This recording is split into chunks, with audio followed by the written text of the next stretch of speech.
ताई चौधरी, ज्योतिताई गायकवाड, श्वेताताई महाले, मंजुळाताई गावित, कैलास पाटीलजी, संजय मेश्रामजी, आनंद तिडकेजी, जयंत पाटीलजी, देवेंद्र कोठेजी, बाबूराव कोळीकरजी, उमेश यावलकरजी, रत्नाकर गुट्टेजी, चरणसिंग ठाकूरजी, महेश सावंतजी, प्रताप अडसडजी, रामदास मसरामजी, किशन वानखेडेजी, सुनील शेळकेजी, मुरजीभाई पटेल, देवराव भोंगळेजी, अनंत नरजी, प्रवीण स्वामीजी, संजय देरकरजी आणि अभिजित पाटीलजी अशा एकूण 47 सदस्यांनी या चर्चेमध्ये भाग घेतला।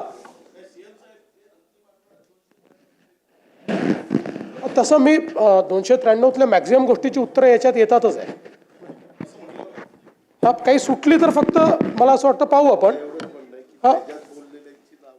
अच्छा, ती नावं त्यात टाकून घेऊ, काय अडचण नाही। हो, ती करून घेऊ। अध्यक्ष महोदय, नवीन सरकार आल्यानंतर जवळपास आता 1 वर्षाचा कालावधी हा पूर्ण झालेला आहे आणि या 1 वर्षाच्या कालावधीमध्ये सरकारने जी काही आव्हानं आली त्या आव्हानांचा अतिशय समर्थपणे सामना केला आहे। आम्ही महायुतीतले 3ही नेते या शासनामध्ये एकत्रितपणे निर्णय करतो आणि झालेले निर्णय याची अंमलबजावणी करण्याचा प्रयत्न हा सातत्याने आपण करत असतो। नुकतीच नगरपालिकेची निवडणूक झाली, आता महापालिका, जिल्हा परिषदा अशा निवडणूक पुढच्या काळामध्ये होतील।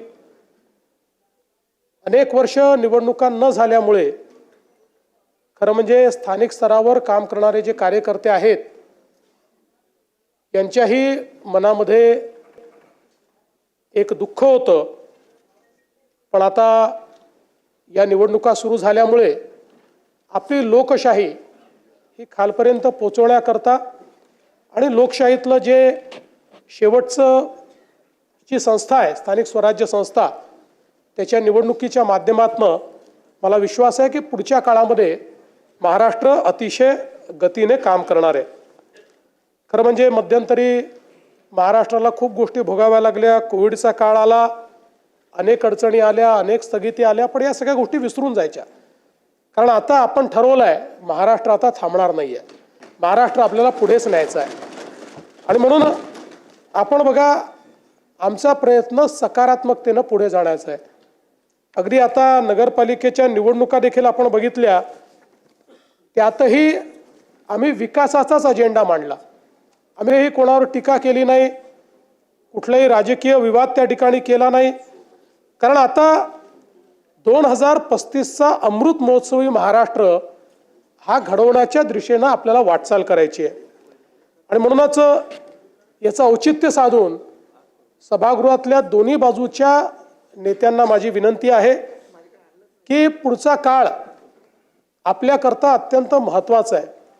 अमृत महोत्सवाकडे जाताना रचनात्मक अशा प्रकारच्या कार्यातून आपण महाराष्ट्राला खूप वेगाने पुढे नेऊ शकतो।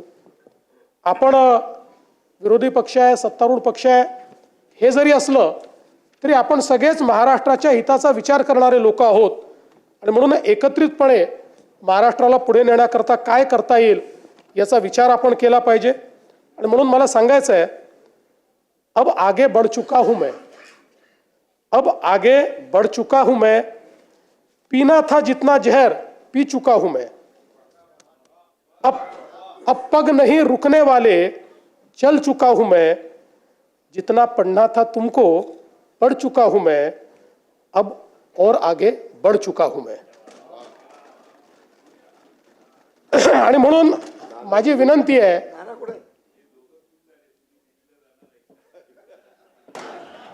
आगे म्हणजे नागपूर पासून मुंबई पर्यंत समृद्धी हायवेने। आणि म्हणून मला असं वाटतं की हा महाराष्ट्र अतिशय शक्तिशाली अशा प्रकारचं राज्य आहे। आता कुठलाही संभ्रम ठेवण्याची आवश्यकता नाही। 106 हुतात्म्यांनी तयार केलेला संयुक्त महाराष्ट्र, त्यामुळे कोणीही मनात शंका आणू नये की मुंबई महाराष्ट्रापासून वेगळी केली जाईल, मुंबई तोडली जाईल, कारण निवडणुका आल्या की अशा प्रकारची टीका होत असते. म्हणून या सभागृहामध्ये मी निश्चितपणे सांगतो की मुंबई कालही महाराष्ट्राची होती, आजही महाराष्ट्राची आहे आणि जोपर्यंत चंद्र आणि सूर्य आहे तोपर्यंत ती महाराष्ट्राचीच राहील.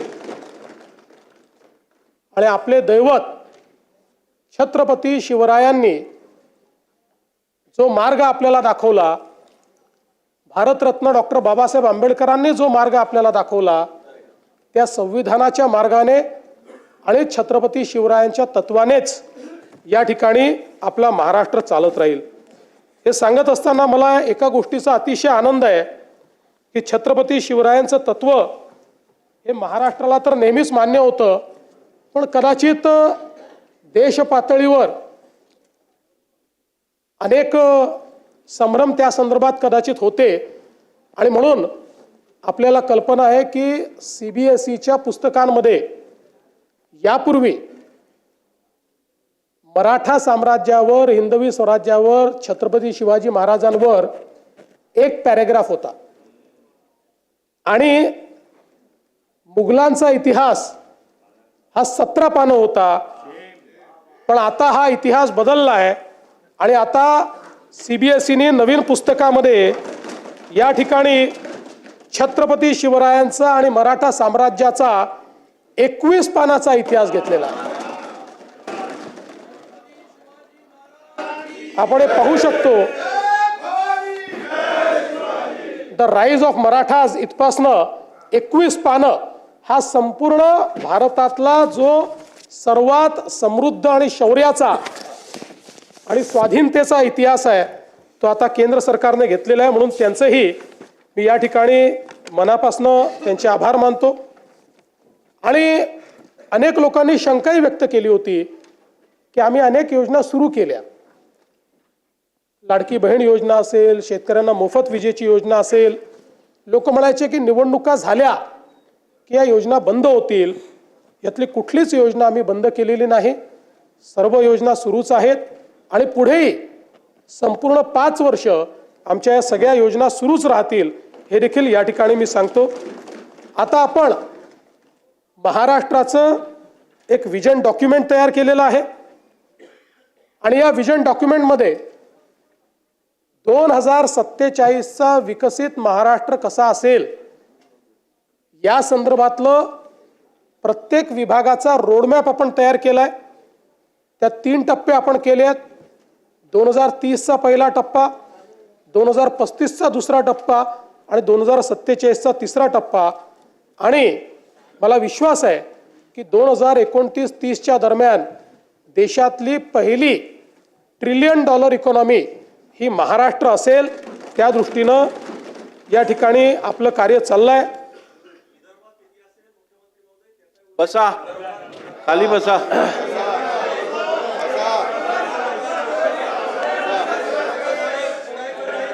असं आहे, 1 मिनिट, खाली बसा, खाली बसा. हो, असं नाही चालत. सभागृहात असं काम नाही होत. अरे थांबा ना, मी आहे ना, थांबा जरा. अहो खाली बसा, असं काय करताय तुम्ही? तुम्ही पहिल्यांदा निवडून आलेला आहात, त्यामुळे तुम्हाला या सभागृहाची शिस्तही माहिती नाही, या सभागृहाचा डिकोरमही माहिती नाही. त्यामुळे या सभागृहामध्ये ज्यावेळी खाली बसा, या सभागृहात ज्यावेळी मुख्यमंत्री किंवा सभागृहाचे नेते बोलतात तेव्हा एक शिस्त असते. आणि मी जर कंपॅरेटिव्ह सांगायला लागलो ना, मागच्या काळात विदर्भाला काय मिळालं, आता काय मिळालं, तोंड दाखवायला जागा राहणार नाही. त्यामुळे प्रत्येक गोष्टीत राजकारण करायचं नाही, लक्षात ठेवा. अध्यक्ष महोदय, आपण जर बघितलं तर सरकारच्या आर्थिक स्थितीच्या संदर्भात देखील अनेक प्रश्न निर्माण करण्यात आले. खरं म्हणजे मी असं म्हणणार नाही की बाबा आपल्या तिजोरीत खूप पैसे आहेत, पण मी एवढं निश्चितपणे सांगू शकतो की देशाच्या मोठ्या राज्यांच्या अर्थव्यवस्थेचा विचार केला तर आजही सर्व निकषांवर पात्र होणारी अर्थव्यवस्था ही महाराष्ट्राची अर्थव्यवस्था आहे.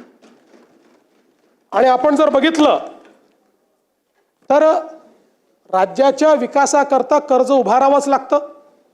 प्रत्येक राज्य ते उभारतो आणि त्यामध्ये रिझर्व्ह बँकेने आणि FRBMने आपल्याला राज्याच्या स्थूल उत्पन्नाच्या 25% कर्ज उभारण्याची परवानगी दिली आहे.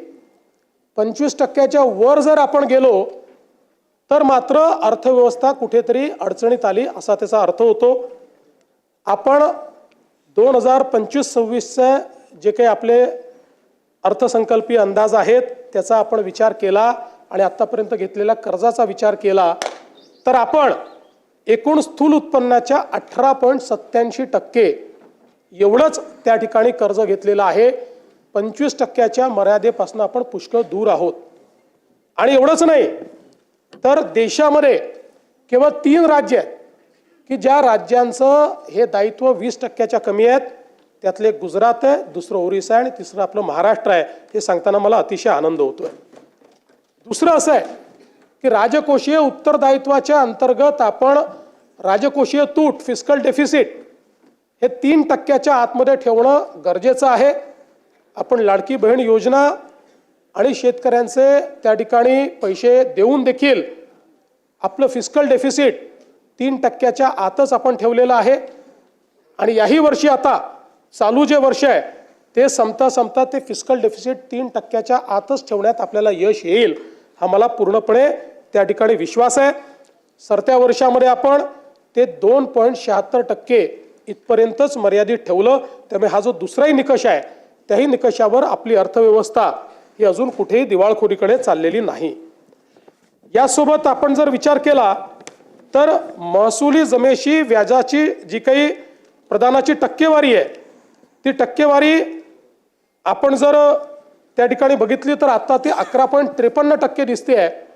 पण मागच्या वर्षीचे जे ऑडिटेड आपल्याकडे स्टेटमेंट्स आले आहेत त्यात ती 9.38% एवढीच आहे. त्यामुळे याही निकषावर आपण निश्चितपणे कुठेही मागे पडलेलो नाही. आणि हे सगळं करत असताना कदाचित एक आपल्या मनात येऊ शकतं की राज्याने भांडवली गुंतवणूक कमी केली आहे का. तर मला सांगताना यातही आनंद वाटतो. केंद्र सरकारने घालून दिलेल्या निकषापेक्षा जास्त भांडवली गुंतवणूक ही महाराष्ट्राने केलेली आहे. त्यामुळे त्याही बाबतीत कुठलंही कॉम्प्रोमाइज आपण केलेलं नाही. एवढंच नाही तर राजकोषीय उत्तरदायित्व विधेयकाच्या जे काही कलम 9 आहे नियम 9 त्याचे जे काही मानकं आहेत या संदर्भात जे आपल्याला बजेट एस्टिमेटचे मंथली सिव्हिल अकाउंट्स तयार करावे लागतात CAGच्या माध्यमातून जे तपासले जातात यातही आपण ऋणेतर जमा रक्कमा अर्थसंकल्पीय अंदाजाच्या 40% पेक्षा जास्त अट पूर्ण केली. राजकोषीय तूट अर्थसंकल्पीय अंदाजाच्या 45% पेक्षा कमी अट पूर्ण केली आणि महसुली तूट अर्थसंकल्पीय अंदाजाच्या 45% पेक्षा कमी ही पण अट आपण पूर्ण केलेली आहे. त्यामुळे CAGने घालून दिलेल्या ज्या तिन्ही अटी आहेत त्या त्यांच्या रिपोर्टमध्ये देखील आल्या आहेत त्या देखील आपण या ठिकाणी पूर्ण केली आहे. यासोबत महाराष्ट्र हा गुंतवणुकीतही खूप पुढे चाललेला आहे. अनेक लोक म्हणतात तुम्ही MOU करता त्या MOUचं नेमकं काय होतं. डावोसमध्ये आपण बघितलं तर मागच्या वर्षी जवळपास आपण जी काही गुंतवणूक केली ती 15,72,654 कोटी होती. यापैकी 5,89,631 कोटी ही विदर्भामध्ये होती. 43,810 कोटी ही मराठवाड्यात होती आणि 3,58,349 कोटी ही पश्चिम महाराष्ट्रात होती आणि त्यात कोकणामध्ये 2,23,632 कोटी एवढी गुंतवणूक आपण त्या ठिकाणी केली. आणि आपण जर 2022 ते 2025 या 4 वर्षाचा विचार केला या 3 वर्षाचा विचार केला तर म्हणजे शिंदे साहेब जेव्हा मुख्यमंत्री झाले तेव्हापासून तर आतापर्यंतचा आपण विचार केला तर डावोसची गुंतवणूक 17,57,801 कोटी रुपयाची आहे. आणि यामध्ये जे सामंजस्य करार झाले त्यातल्या सामंजस्य करारापैकी त्याची एकत्रित जी काही अंमलबजावणी झालेली आहे त्याचं प्रमाण 75% आहे. त्यातल्या पहिल्या 2 वर्षाचं आता 90%वर पोहोचलं आहे आणि शेवटच्या वर्षाचंही आता त्या दिशेने चाललेलं आहे. त्यामुळे केवळ MOU नाहीत तर ते MOU अंमलबजावणीत येत आहेत हे देखील या ठिकाणी मला सांगितलं पाहिजे. यासोबत नुसतं आपण डावोसच्या इन्व्हेस्टमेंटवर त्या ठिकाणी बोलत नाही, त्याच्या व्यतिरिक्त सामूहिक प्रोत्साहन योजनेच्या अंतर्गत आपण जी इन्व्हेस्टमेंट आणतो त्याचा जर आपण विचार केला तर तीही इन्व्हेस्टमेंट जवळपास 13,75,729 कोटी झालेली आहे आणि यातून 7,11,259 एवढ्या रोजगाराची निर्मिती होणार आहे. FDIचा आपण विचार केला, थेट परदेशी गुंतवणूक त्यातही महाराष्ट्र नंबर 1 आहे. आपण बघितलं असेल तर 24-25 मध्ये विक्रमी 1,64,775 कोटी रुपयाची परदेशी गुंतवणूक आपल्याकडे आली. आपल्या नंतरचे 3 राज्य हे एकत्रित केले तरीही आपली परदेशी गुंतवणूक जास्त आहे. ही महाराष्ट्राची स्ट्रेंथ आहे. आता 25-26 मध्येही आपण अजूनपर्यंत वर्ष संपायचं आहे, 2 क्वार्टर झाले आहेत, आपण पहिल्या क्रमांकावरच आहोत. आतापर्यंत 91,337 कोटी एवढी परकीय थेट गुंतवणूक ही महाराष्ट्रामध्ये आलेली आहे. देशामध्ये आपण 1 नंबरवर आहोत. देशाच्या एकूण गुंतवणुकीच्या 31% गुंतवणूक एकट्या महाराष्ट्रामध्ये या ठिकाणी आलेली आहे. हे सांगताना मला आनंद वाटतो. आणि आपण जर विदर्भाचा विचार केला तर विदर्भामध्ये आलेली जी गुंतवणूक आहे याच्यामध्ये विदर्भातल्या वेगवेगळ्या भागातली गुंतवणूक मी आपल्याला सांगू इच्छितो. आणि आता तर गडचिरोली एक नवीन मॅग्नेट तयार झालेला आहे. सर्वाधिक गुंतवणूक आता गडचिरोलीमध्ये येते. अवकाश आणि संरक्षण साहित्य निर्मिती यामध्ये विदर्भामध्ये 20,000 कोटी रुपयाची गुंतवणूक आली आहे. 10 ते 15,000 त्यातनं रोजगार आहे. Tembo defence, Reliance infrastructure, Max aerospace, economic explosives, electronics उत्पादन आणि निर्मिती, सेमीकंडक्टर, सोलर पॅनल आणि मॉड्यूल याच्यामध्ये 1,55,000 कोटी रुपयाची गुंतवणूक आलेली आहे. 65,000 प्रत्यक्ष अप्रत्यक्ष रोजगार आहे. कंपन्यांची नावं आहे Avaada, Vardhan lithium, Waaree energy, power line ऊर्जा, Reliance, BSNL solar, artificial electronics, नोवोसिस आणि ज्युपिटर. आणि मला हे सांगितलं पाहिजे की आता यातल्या काहींचं प्रोडक्शनही सुरू झालेलं आहे आणि या सगळ्या कंपन्यांचं प्रोडक्शन सुरू झाल्यानंतर सोलर मॉड्यूल हा जो काही एक संवर्ग आहे यामध्ये विदर्भ देशात नंबर 1 होणार आहे सोलर मॉड्यूलमध्ये. त्यानंतर इलेक्ट्रिक वाहन निर्मिती याच्यामध्ये गुंतवणूक आली आहे 15,000 कोटी. रोजगार जवळपास 10,000 आहे. टेक्स्टाईलचं जे क्षेत्र आहे या क्षेत्रामध्ये 1,740 कोटी. युसेंग इंडिया प्रायव्हेट लिमिटेड स्टील प्रकल्प जे आहे त्याच्यामध्ये जवळपास 2,10,000 कोटी रुपये, ज्यातनं प्रत्यक्ष अप्रत्यक्ष 1 लाखापेक्षा जास्त रोजगार तयार होईल. आणि याच्यामधली नावं देखील महत्त्वाची आहेत.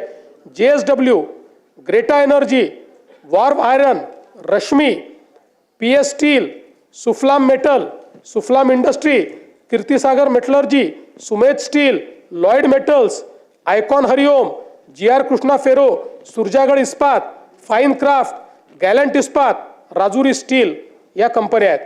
त्यानंतर कोल गॅसिफिकेशनमध्ये देशातली सगळ्यात मोठी इन्व्हेस्टमेंट ही विदर्भात आलेली आहे. जवळपास 70,000 कोटी रुपयाची इन्व्हेस्टमेंट आहे ज्याच्यामध्ये कोल गॅसिफिकेशन आणि डेरायव्हेटिव्ह देखील तयार होणार आहेत आणि 30,000 लोकांना या ठिकाणी त्यातनं रोजगार मिळणार आहे. मराठवाड्याचा जर आपण विचार केला तर मराठवाड्यामध्ये आपण DMIC सुरू केलं आणि त्यातनं आज देशाचं EV कॅपिटल म्हणून DMIC एकीकडे तयार होत आहे. त्यामध्ये इलेक्ट्रॉनिक उत्पादन निर्मिती, सेमीकंडक्टर, सोलर पॅनल आणि मॉड्यूल यामध्ये गुंतवणूक आलेली आहे 50,000 कोटी रुपयाची. जवळपास रोजगार 30,000चा त्याच्यामध्ये आहे. याच्यामध्ये LNK एनर्जी, गोदावरी, जुन्ना सोलर सिस्टीम, NPSPL, अथा ग्रुप, त्यासोबत JSW, नायडेक ग्लोबल यांनी इन्व्हेस्टमेंट केली आहे. आणि विशेषतः इलेक्ट्रिक वाहन निर्मिती यामध्ये आपल्याकडे संभाजीनगरला आणि मराठवाड्यामध्ये जी गुंतवणूक आली आहे ती 50,000 कोटी रुपयाची आलेली आहे.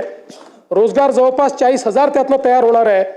आणि सगळ्यात महत्त्वाचं याच्यामध्ये टोयोटा असेल, स्कोडा असेल, एथर असेल आणि गोगोरो असेल, या अतिशय जगातल्या सगळ्यात मोठे जे ब्रँड्स आहेत ते आपल्या मराठवाड्यामध्ये आता या ठिकाणी आलेले आहेत. स्टील प्रकल्पामध्येही 5,000 कोटीची गुंतवणूक मराठवाड्यात आली आहे, ज्यामध्ये Bhagyalakshmi, rolling mills, meta rolls, Vasudha, Kalika steel, SRJ PTA आणि यासोबत कृषी क्षेत्रातही या ठिकाणी जवळपास 2,500 कोटी रुपयाची गुंतवणूक ही आलेली आहे.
केलं या ठिकाणी विषय आला की तुम्ही अनाउन्स केले, पैसे मिळाले नाहीत, पैसे दिले नाहीत.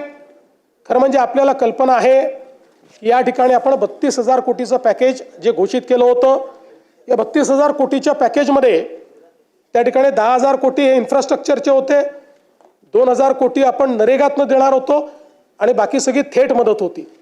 या संदर्भात मला आपल्याला सांगितलं पाहिजे की हे जे पॅकेज आहे याच्यामध्ये 3 हेक्टरची मर्यादा आपण ठेवली होती आणि 3 हेक्टरच्या मर्यादेत NDRFचे पैसे दिल्यानंतर देखील आपण रबीच्या हंगामाकरता 10,000 रुपये अतिरिक्त त्या ठिकाणी हेक्टरी देण्याचा निर्णय केला होता. या संदर्भात पशुपालकांना देखील पशुधन हानीसाठी आपण पैसे द्यायचं कबूल केलं होतं, त्याचे सगळे पैसे आपण दिलेले आहेत. नरेगाच्या अंतर्गत जे आपण म्हटलं होतं त्याची काम चालू आहेत, त्याच्याकरता पूर्ण पैसा आपल्याकडे उपलब्ध आहे. अतिवृष्टीमुळे ज्या बुजलेल्या सिंचन विहिरी होत्या त्याच्या कामाकरता 30,000च्या मर्यादेपर्यंत आपण जे पैसे द्यायचे होते, 27,000 विहिरींच्या दुरुस्तीकरता ते 80 कोटी रुपये आपण उपलब्ध करून दिलेले आहेत. सार्वजनिक उपयुक्त सुविधा, विद्युत काम, रस्ते, इमारती, लघु व मध्यम तलाव आणि दुरुस्ती पुनर्बांधणी या कामांना आपण पैसा उपलब्ध करून दिलेला आहे. आणि त्यातल्या काही कामांना आपण हे सांगितलंय की तुम्ही कामाची सुरुवात या 16,000 मेगावॅट पैकी किमान 12 ते 13,000 मेगावॅट वीज ही आपण 2026च्या डिसेंबरपर्यंत त्या ठिकाणी तयार करू शकू. खरं तर पूर्ण 16,000 झाली असती, पण मॉड्यूल्सच्या शॉर्टेजमुळे काही आपल्याला कालावधी त्या ठिकाणी लागतोय आणि जवळपास हे सगळे प्रकल्प जे आहेत यामुळे मोठ्या प्रमाणात फायदा होणार आहे. खरं तर यासोबत आपण जर बघितलं तर यातनं फायदा काय आहे? यातनं शेतकऱ्याला दिवसा वीज मिळणार आहे. वीज खरेदीमध्ये जो काही आपल्या वीज कंपनीला तर 8 रुपयांनी वीज खरेदी करावी लागायची आणि 8 रुपयांनी वीज खरेदी केल्यानंतर आपण ₹1.25 ₹1.5 घ्यायचो, आता तोही घेत नाही आपण. आता त्या खरेदीमध्ये आपल्या वीज वितरण कंपनीलाही 10,000 कोटी रुपयाची बचत होणार आहे. AT&C लॉसेस कमी होणार आहेत. शासनाची जी सबसिडी आहे क्रॉस सबसिडीतली त्याचं 5,500 कोटी रुपयाचं दादा त्याचंही बचत होणार आहे. आणि सगळ्यात महत्त्वाचं कार्बन उत्सर्जनामध्ये मोठ्या प्रमाणात कपात होणार आहे. मी सहज एक थंब रूल पाहत होतो की 16,000 मेगावॅट कोळशाची जी ऊर्जा आहे या ऊर्जेनं जेवढं CO2 एमिशन होतं ते एमिशन जर आपल्याला मिटिगेट करायचं असेल तर किती झाडं लागतील? ते जर आपल्याला करायचं असेल 250